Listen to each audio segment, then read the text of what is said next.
Okay, let's unpack this. We spend our entire lives building things. Hmm. We build our careers piece by piece. We build our families.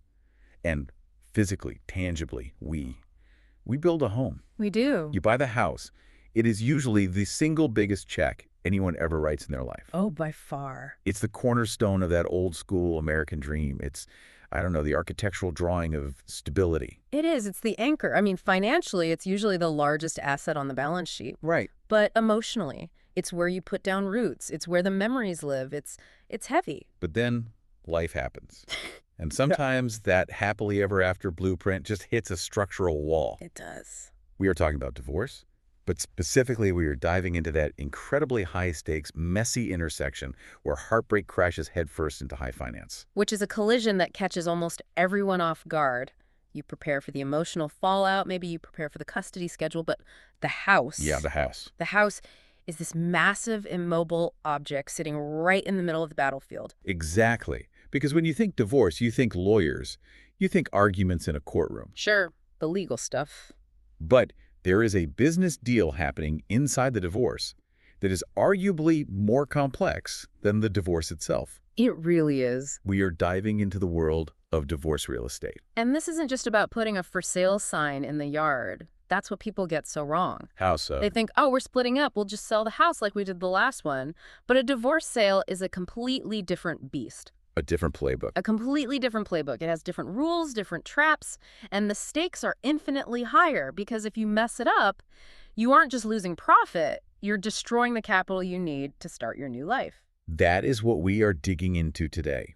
We are stripping away the therapy speak and looking at the cold, hard logistics of uncoupling a shared asset. And nuts and bolts. And to guide us through this, we are looking at a stack of insights and data from a team that specializes exactly in this niche. We're focusing on the Sear team. That's Vincent and Jane Sear. And what's interesting is their geography. They operate in a very specific slice of the world. Southeastern Pennsylvania, so we're talking Chester and Delaware counties, and Northern Delaware, specifically Newcastle County. Which is a fascinating microcosm because you have state lines, different tax laws, different court systems, all packed into this one region. Yeah, they're not just dealing with one set of rules, they're toggling between several. But before we get into the map, let's talk about the guides. What I found so compelling about the source material is that Vincent and Jane Sear approached this with two very different but complementary lenses. Right. It's almost a brain and heart dynamic, but more strategic than that. Okay. You have Vincent Sear. He's the strategist, the numbers guy. The guy you want looking at the spreadsheet. Exactly. His background isn't originally in selling colonials. It's in business consulting and technology. So he's a process guy. A total process guy. He treats the sale of a marital home like a corporate project to be managed. He's looking at pricing, market positioning, the hard data. And there's a fun detail in the notes that he grew up in Buffalo, New York. Buffalo. The land of perpetual snow. The land of digging your car out at 5 a.m. He attributes his work ethic to those long winters. I can see that. It's this idea that you don't complain about the storm, you just grab a shovel and you dig out. You rely on your community, you follow a process, and you keep moving. It's a very pragmatic, stoic approach to what is usually a chaotic situation. I love that. Just dig the car out. And then you have Jane Sear. Right. Jane brings the specialized credentialing and the emotional intelligence. She holds a designation that I think most people have never heard of, but if you are getting divorced, you need to know it. What is it? She is an RCSD. RCSD. Let's break that down. Real Estate Collaboration Specialist Divorce. Wow, that's specific. It sounds like a mouthful, but it is critical. It's a certification that trains agents specifically in the legal and financial dynamics of divorce transactions. This isn't about curb appeal or baking cookies for the open house. Yeah. It's about due process. It's about protecting credit scores. It's about understanding the difference between a marital asset and separate property. And her background fits this perfectly, too. She was a military brat. Constantly moving. Her father was in the Air Force. She understands the psychology of the forced move. I never thought about that connection. She knows what it's like to be uprooted, to have to land in a new place and figure it out from scratch. That gives her this deep empathy for the stress of the situation. So between Vincent's project management brain and Jane's process and empathy training, they provide a really comprehensive roadmap. They do. It's a powerful combination. And their mission, And our mission for this deep dive is to move beyond the legal arguments. We aren't giving legal advice here. Absolutely not. That's for the lawyers. We are looking at the logistics, the nuts and bolts of how you actually get the money out of the house so you can move on with your life. Which brings us to the first major hurdle, the options. You are standing in the kitchen, you realize the marriage is ending, you look around at the cabinets and the countertops. What can you actually do with this place? It's the first big question. If you boil it down, there are really only 3 paths, right? Effectively, yes. Path 1, you sell the house. Okay. You convert that asset into cash, you split the money according to your agreement, and you walk away. The clean break. In theory. Path 2, the buyout. Right. One spouse keeps the house and pays the other person their share of the equity.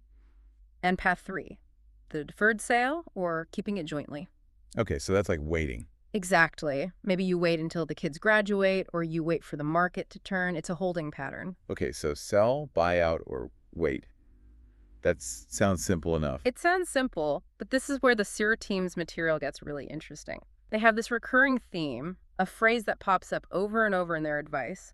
Yes, but one more thing. The one more thing. Reality checks, like the Columbo of real estate. Just one more thing. And that one thing usually ruins your plan. It really does. Because the surface question is, can I keep the house? The answer is maybe, but the deep reality is where people get crushed. Okay, so let's get into that. Let's look at the buyout, for example. Perfect example. Because emotionally, that is often the first choice. You want stability. You don't want to pull the kids out of school. You say, I'll just take over the mortgage. Exactly. It feels like the path of least resistance. You think, I'll just take the other person's name off the deed and keep paying the bills. Right. So what's wrong with that? Why is that a problem? Because the bank does not care about your divorce decree. Ah. This is the one more thing. You cannot just cross a name off a mortgage. It's a legal contract with the lender. So you have to start from scratch. You have to refinance. You have to qualify for a completely new mortgage. So you go from a 2-income household application to a 1-income application. Precisely. And let's look at the timing of that. You are doing this right when your expenses are skyrocketing because you are now running a household solo. And your credit might have taken a hit. Your credit score might have taken a huge hit during the marital breakdown. We see that all the time. And the interest rates. If you bought the house 5 years ago, you might have a 3% rate. Or even less. If you refinance today. You might be looking at 6% or 7%. So even if the loan amount stayed the same, which it won't, your monthly payment could jump by $1,000 or more. But the loan amount doesn't stay the same. That's the other trap. That's the other trap, you're right. The equity split. Exactly, the equity split. Let's run the math. It's actually pretty simple, but people get overwhelmed by it. Let's do it. Say the house is worth $600,000. Okay. And you owe $400,000 on the mortgage. That leaves $200,000 in equity. Okay, so we split that, $100,000 each. Simple enough. Right. So if you are the spouse who wants to keep the house, you owe your ex $100,000 in cash. And most people don't just have $100,000 sitting in a checking account. Most people definitely do not, especially not during a divorce when legal fees are piling up. So what do? You have to pull it out of the house. It's a cash-out refinance. So your new loan isn't for the $400,000 you owe now. No, it's for the $400,000 plus the $100,000 you need to pay out. Right. So your new loan is $500,000. So let's recap. Yeah, right. You are taking on a bigger loan at a much higher interest rate on a single income with possibly damaged credit. That is brutal math. It is. The SEER team points out that clients often come in with a wishful thinking version of the buyout. Yeah. They see the house as a home. The bank sees it as a debt-to-income ratio. And the bank is a cold algorithm. A very cold algorithm. If the numbers don't work, they deny the loan. End of story. And you've just wasted months in legal fees fighting for a house you literally cannot afford. What a gut punch that must be. It is. And what if the house is underwater? I saw that in the notes. That's the other trap. It's less common now, but it still happens. What if you owe $500,000, but the market says it's only worth $450,000? So you have negative equity. Exactly. Now you're talking about a short sale or having to bring cash to the closing just to get rid of it. Wow. If you're keeping it, there is no equity to split. There is debt to split. Who's paying that $50,000 shortfall? It's just another fight. So the buyout is harder than it looks. Much, much harder. In most cases, it's a non-starter, honestly. Okay, so let's look at path number 1. Just sell it. That has to be easier. Logistically, yes. It creates a pile of money. It's clean in that respect. Yeah. But psychologically. It is a minefield. Because in Pennsylvania, and this is key, unless a court explicitly orders it, you cannot list a marital home unless both spouses agree. So one person can hold the house hostage. Absolutely. Yeah. 100%. One wants to sell, the other drags their feet, they don't sign the listing agreement, they forget to return the call. They find a million little ways to obstruct. And why would they do that? It's just spite. Sometimes, but often this delay isn't just about the house. It's about the affordability question. Which is? Can both parties actually afford to live separately? If you sell the big house in the nice school district and split the money, is your half actually enough to buy a condo in that same school district? Or even rent a decent apartment? Right. You sell the asset, but you destroy your lifestyle. The money from the sale might not be enough to replicate what you had. Exactly. Sometimes people fight to keep the house, not because they love the bricks and mortar, but because it is the only way they can maintain their standard of living. They literally cannot afford to move out. So you're stuck between a rock and a hard place. And that leads us right to the emotional math of pricing. Yes. Because even if you decide to sell, you have to agree on a number. And this is where that endowment effect kicks in. The endowment effect. It's a fascinating concept from behavioral economics. Explain that. Basically, humans value things more highly simply because they own them. If I give you a coffee mug and 5 minutes later ask you to sell it, you will ask for a higher price than you would have been willing to pay for it 5 minutes ago. Because now it's my mug. It has my story attached to it. Exactly. Now apply that to a house where you raised your kids, the house where you hosted Thanksgiving for 15 years. The endowment effect is on steroids. It's through the roof. Spouses often disagree wildly on what the house is worth, and in a divorce, the motivations are often completely opposite. How so? What do you mean? Well, think about it. Usually, one spouse is moving out and wants the cash to start over. Right. They need capital for their new life. They want the highest price possible. They are thinking, this is my nest egg. I need every last dollar. And the spouse who might be thinking about a buyout, or maybe is just feeling sentimental. They want the lowest valuation possible. Because if the house is worth less, they have to pay the other person less to keep it. Wow, that makes sense. So you have one person screaming it's worth $700,000 and the other insisting it's barely worth $550,000. So how do you settle that? Do you just split the difference, say $625,000? That feels fair. The SIR team explicitly warns against that. That's a huge mistake. Splitting the difference is lazy math. It feels fair in a mediation room, but the market doesn't care about your compromise. The market has a price. And that's all that matters. If the house is really worth $600,000 based on comparable sales, and you list it at $625,000 because that was your middle ground. The house sits. And sitting is bad, sitting is death in real estate. It gets a stigma. Buyers think, what's wrong with it? There was a specific anecdote in the source material about this. A cautionary tale. Yes, a really powerful one. A couple where the husband insisted on a fantasy price. He just had this number in his head. Based on nothing. Based on what he wanted it to be worth. He completely ignored the data, the comps, everything. The wife, through her attorney, eventually just said, fine, list it at his number. Just to stop the fighting. Just to move forward, she was exhausted, and you know what happened? Cricket sounds. Total silence. No showings, no offers. The listing went stale. And here is the kicker, right? The carrying costs. Oh, the carrying costs. While it sat there overpriced, they were still paying the mortgage, the taxes, the insurance, the utilities. They were just burning cash. They were burning through thousands of dollars of equity every single month, just waiting for the husband to accept reality. That is the market truth. The market is the ultimate arbitrator. You can argue with your ex, you can argue with your lawyer, you can argue with your realtor, but you cannot argue with the buyer who refuses to write a check. This is why Vincent Sear focuses so much on the CMA, the comparative market analysis. Right. And this is not a Zestimate. A Zestimate from Zillow is an algorithm that's never been inside your house. Right. Zillow doesn't know that your basement smells like mildew. Or that your neighbor plays the drums at 2 a.m. Or that your kitchen is 30 years old. So a CMA is different. A CMA is forensic. It looks at what similar houses, same size, same condition, same neighborhood, actually sold for in the last 30 to 90 days. It's based on fact, not feeling. So it creates a neutral baseline. Yes. In a divorce, you need the numbers to be the bad guy, so the spouses don't have to be.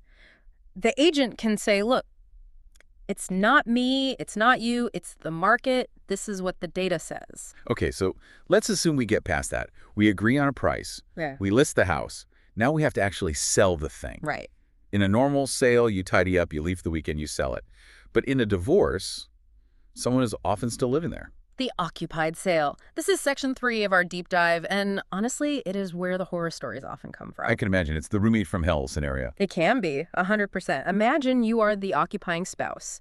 Maybe you didn't want the divorce. Maybe you are angry, hurt, resentful. And now you have to cooperate in selling your own home out from under you. And you have to make your bed, hide your laundry, and get out of the house every time a stranger wants to look at it. That sounds like a recipe for sabotage. It is. The source material talks about this explicitly. The occupying spouse has immense power to tank a sale just by doing nothing. Leaving the sink full of dishes. Not walking the dog so the house smells. Refusing a showing because the baby is sleeping, or I have a migraine, or it's not a good time. They can just say no. They can just say no. And every no is a lost opportunity, a potential buyer who just moves on to the next house. So how did the Sears handle that? How do you sell a house when the person inside acts like a fortress guard? Protocols. Structure. This is where Jane's background and Vincent's project management collide. You cannot play it by ear. You can't just call and say, hey, can we show the house in an hour? Never. You have to set clear showing windows. Like Tuesday and Thursday from 5 to 7. Exactly. Written in stone. Put it in an email to both spouses and both attorneys.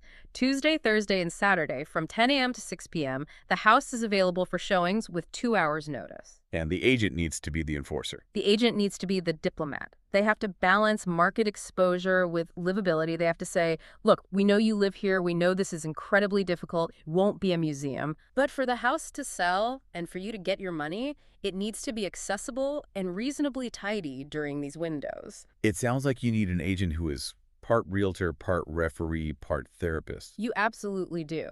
And above all, you need neutrality. If the agent is seen as his agent or her agent, the occupying spouse will never cooperate. Why not? They'll feel like every request to tidy up is a personal attack from the other side. Oh, he sent you to tell me to clean the kitchen. It just becomes another battle. That brings up a specific point about condition and repairs. In a normal sale, you might paint the walls, maybe fix up the kitchen to get a better price. You might invest a little to make a lot. But in a divorce, The money is tight, and the willingness to invest is zero. Why would I spend $5,000 fixing a roof if I'm giving half the profit to the person I'm divorcing? good point. It feels like throwing good money after bad. So the SIR team's approach is high ROI preparation only. What does that mean? Don't overspend. Don't do the remodel. Focus on decluttering, a fresh coat of neutral paint, maybe fixing the obvious broken things that will show up on an inspection report. The essentials. Protect the outcome, but don't try to flip your own house in the middle of a war. And who pays for that? Who pays for the painter? That's another fight. It has to be negotiated. Sometimes it comes out of the proceeds at the end. Sometimes one spouse fronts the money and gets reimbursed. But what if it doesn't get done? If the occupying spouse ignores the maintenance, the value drops. A leaky faucet becomes a stained cabinet. It's a game of chicken where everyone loses money. It really highlights why you can't just hire your cousin who got their real estate license last week. Oh, please don't. That is Section 4, the neutral third party. Why does his or her agent fail so spectacularly? I mean, if my brother's an agent, shouldn't I use him? He'll give us a deal on the commission. If you want your spouse to distrust every single word that comes out of your brother's mouth, sure. Less. But that way, it makes sense. The expert view here is that perception is reality. If the agent is your friend or your brother, the other spouse assumes bias from day one. What kind of bias? They're pricing it low to help you buy me out. Or they're not pushing hard enough for a higher price because they just want a quick sale. Every piece of advice is suspect. You need a neutral buffer. You need a Switzerland. You absolutely do. And this is where that RCSD designation comes back in. Jane Sear. Right. Remind us what that stands for. Real Estate Collaboration Specialist, Divorce. It's not just a fancy acronym. It's about understanding the legal lane you are driving in. And staying in it. And staying in it. An RCSD agent knows that their job isn't to be a therapist or a marriage counselor. It's to ensure the asset is handled in a way that doesn't trigger a lawsuit later. They're trained to communicate with attorneys and to document everything. And Vincent's project management approach seems to be the flip side of that. Yes. His mantra is, if it isn't written down, it didn't happen. That's good life advice, generally. It is essential in divorce. Imagine this. You agree on a price drop on Tuesday over the phone. Okay. Friday comes, the price drops in the MLS, and your spouse screams, I never agreed to that. You did that behind my back. But they did agree. If you don't have it in writing, an email, a text, a DocuSign, you are back in court, and now it's your word against theirs. Relitigating decisions. Oh, yeah. And paying lawyers to do it. Exactly. And that drains money. The goal of a good agent is to stop the financial bleeding, not add to it by creating more fights. It's fascinating how much this role overlaps with the legal side. Yeah. But you have to be so careful not to cross that line. That is a critical boundary, the lane distinction. Right. Real estate agents are not attorneys. Say it again. Real estate agents are not attorneys, and they cannot give legal advice, ever. So what happens when a client asks, if I sell the house, will the judge let me keep all the proceeds? The agent cannot answer that. They have to say, that is a great question for your lawyer. That's a redirect. Immediately. But there is a bottleneck problem here. If the agent is calling the attorney every time the couple argues about a showing, or every time someone leaves a sock on the floor, The legal fees explode. attorneys bill by the hour, or by the 10th of an hour. Right? And those are very expensive hours. Agents are paid by the commission at the end. The expert agent acts as a filter. They handle the logistics, the drama, the marketing. So they only call the lawyers when it's absolutely necessary. They only escalate to the attorneys when there is a factual update. We have an offer, the inspection failed, or a legal obstruction. What counts as a legal obstruction? Yeah. Like a refusal to sign. Yes, Yeah. that's the big one. We've seen cases where a spouse simply refuses to sign the deed at closing. So the buyers are there, the money is there, Yeah. and one person just folds their arms and says no. Exactly. They try to blow up the whole deal at the last second. What happens then? Does the deal die? Do the buyers sue? Not necessarily. This is where the court comes in. If there's a court order to sell and a spouse obstructs it, the judge can intervene. The judge can find them in contempt of court, for one. But more directly, they can appoint an official, often the clerk of the court, or special master, to sign the deed on behalf of the obstructionist spouse. Wow. The clerk of the court can sign the deed for you. Essentially, yes. If you are obstructing a court-ordered sale, the judge has tools to bypass you. But you really want to avoid that. It's expensive, it's humiliating, and it delays you getting your money. Okay, let's talk about the money at the table. We've sold the house. We're at the closing table. Does everyone just get one big check made out to Mr. and Mrs. Smith? That's the old way.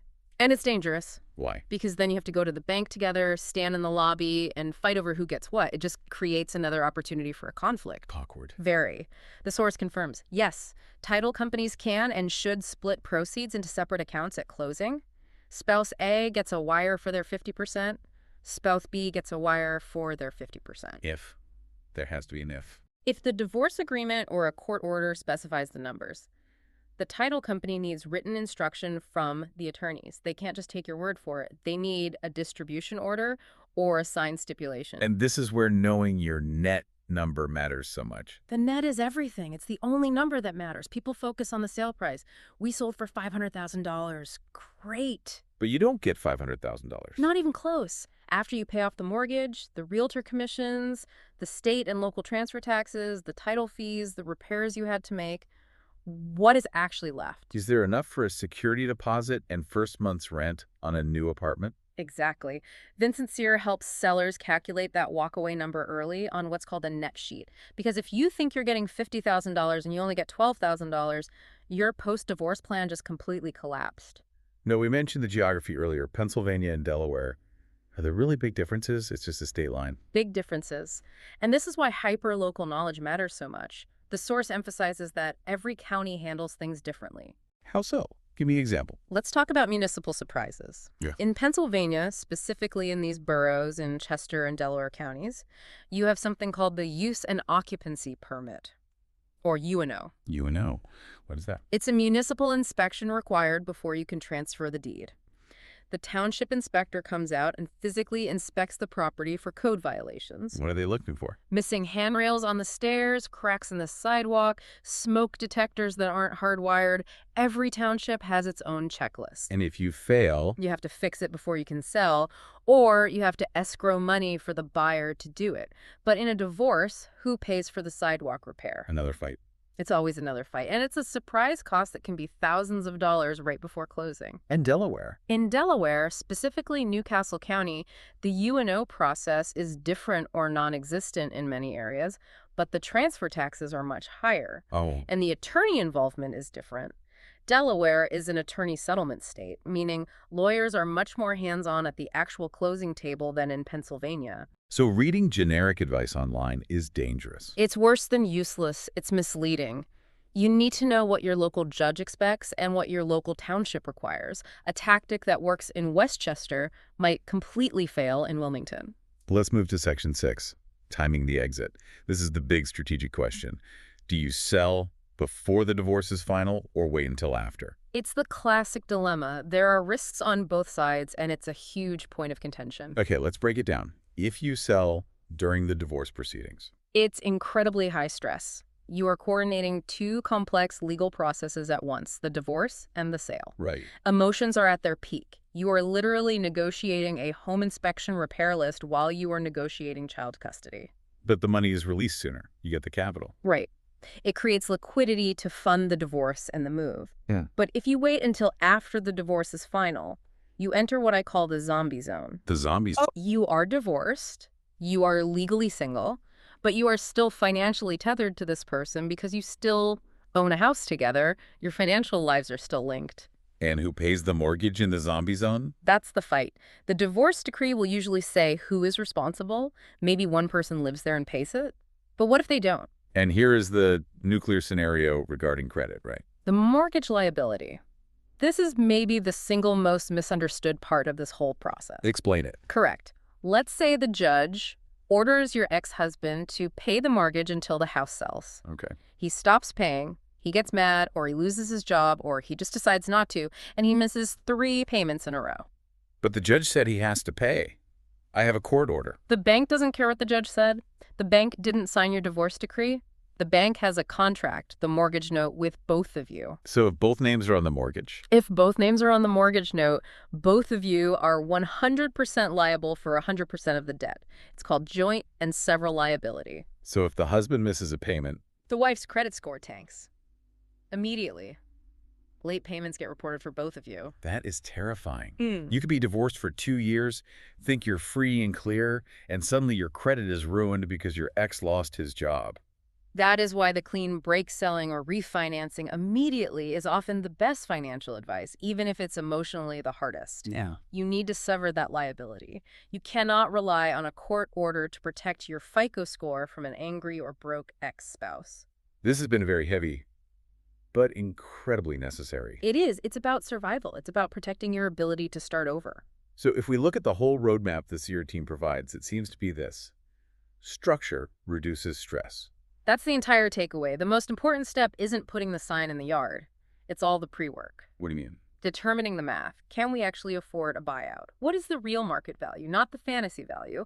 What are the sharing protocols? Who pays for repairs? It's about having a plan before the chaos starts. It's about treating it like a business transaction, even when it feels like a personal tragedy, especially then. And that leads us to a final provocative thought.